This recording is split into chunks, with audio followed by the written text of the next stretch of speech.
My dad would get people to sign up for the credit cards, and he got $1.50 from the company, whatever, any college kid that signed up. And now, looking back, it's like getting college kids to sign up for a credit card.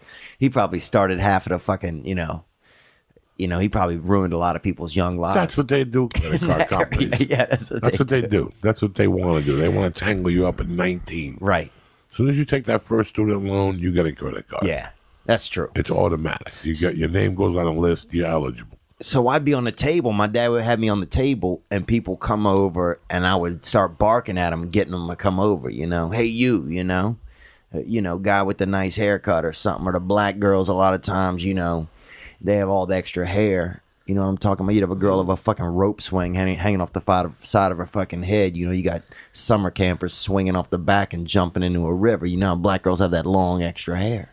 And you'd see them and you'd be like, hey, and be sweet to them and have them come over. And you would make friends and you would be entertaining and you get them to come over. And then my dad would try and sign them up for the credit card, You know what's crazy? Theo, you just made me remind me of something. It's so weird how people say it, like that chick that people don't know, that chick Flo, that girl that got all those commercials. Oh yeah, I saw her at an audition one day. And it's funny that Flo was packed up and getting ready to leave this town, and she booked that campaign. And now she's a gazillionaire. Oh yeah, and it's so weird that Josh Wolf left Seattle in September. He's a funny guy. Of 96. What a nice guy too, huh? And my plan was for him to come down. At that time, we were very tight. And my plan was for him to come down, check out the waters, and then I would come down in 8 or 9 months. And once I made that decision, like all these opportunities started opening up for me. The first one being I got this job. So he went first. He came first in September of 96. He left his girlfriend up there. And I lived in the back house, and she was pregnant. So he came down here first to get them set up. So I lived in his back guest house. With just you and a lady there? Was that scary and sometimes? They had kids. No, they had kids. Oh, they had children. So I watched the kids, and I was tight with her. She was a great lady. She's still a dear friend. I just haven't seen her in a long time. We were dear friends. Yeah, because he's married to a different woman now, Bethany. Yeah, completely different. I never met his first wife. So he came down first. And right away, I got this job with this company that I know people and I know shit. This was like a cigarette company? No, this was shit. This was a shit idea. And they paid me $15 an hour plus bonuses.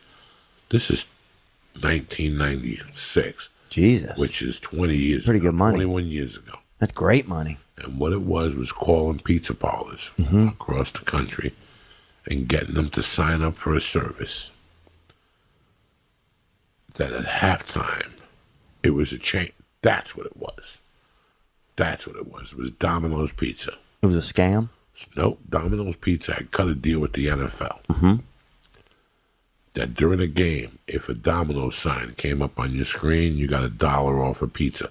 But to get that deal, you had to sign, like Domino would make its affiliates pay.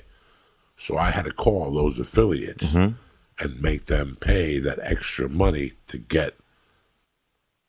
So what it would do is as soon as they called Domino's, that number, it would go to whatever Domino's paid. I see. This was a scam inside of Domino's. Right. It was like, I worked for a Domino's affiliate that was calling Domino's and saying, listen, we're starting a new program starting August 14th. Yeah. And here's the deal. Every time people watch an NFL game, there's going to be a Domino banner on the side. It's going to say, call now and get $2 off. Oh, yeah, I remember that. A fresh delivered pizza. And they showed a hot pizza on the screen. If you don't sign up for that, the calls won't go to your pizza joint. Right. The calls will go to the pizza joint in fucking North Hollywood and Van Nuys instead of North Hollywood.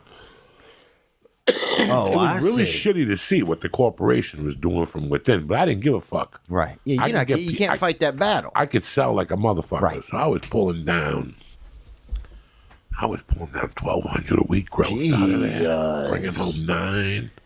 Bro, why do you ever quit that? 35 hours a week, like 10 to fucking 4, like something easy. This is what I'm saying. I quit that job because one night at the fucking underground, a guy approached me and he goes, hey man, At John's Club? Have you ever been at the old Comedy Underground at John Fox's old? Yeah, John Fox's old, man. That's a great room. This is This is 95. This is a complete different room. It was different? This was on the Swannies, yeah. And some guy came up to me and he goes, "Hey man, did you ever sell before?" And I go, "Yeah, I sell whatever." And he gave me a job selling phones. Mm-hmm. That was just too good to be like true. Payphones? Payphones. So I would sell phones and advertising for newspapers at the same time. You know me, dog. I'm a scam. I don't give a fuck. I'll buy a phone from you right now. Anything not to fucking have a day job. Yeah. So I would hang out by the train station, and I would either sell you a subscription for the Seattle Times, or I would ask you, "Do you have a cell phone?" I would take the cell phone. Oh, cell phones. Cell phone. And he gave me a cell phone with unlimited minutes. No. In 1997, yeah. You were a that king. Was part of it.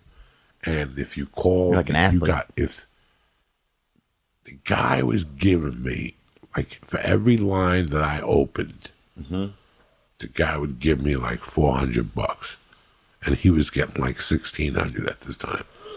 Gee, he told me the truth. He was way. How are they making that much money?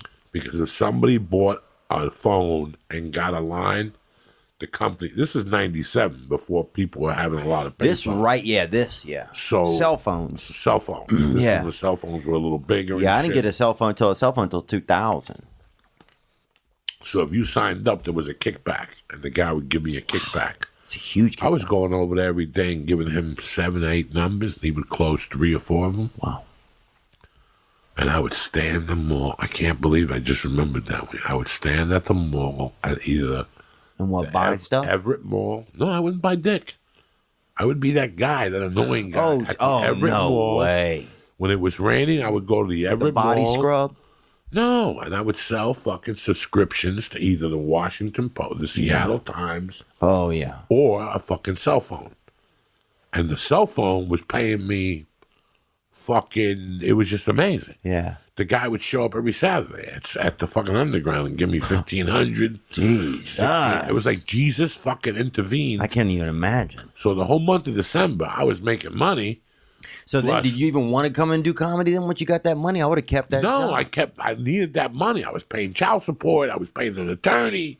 I was in fucking so much debt it was coming out of my eyes. Plus I was snorting blow.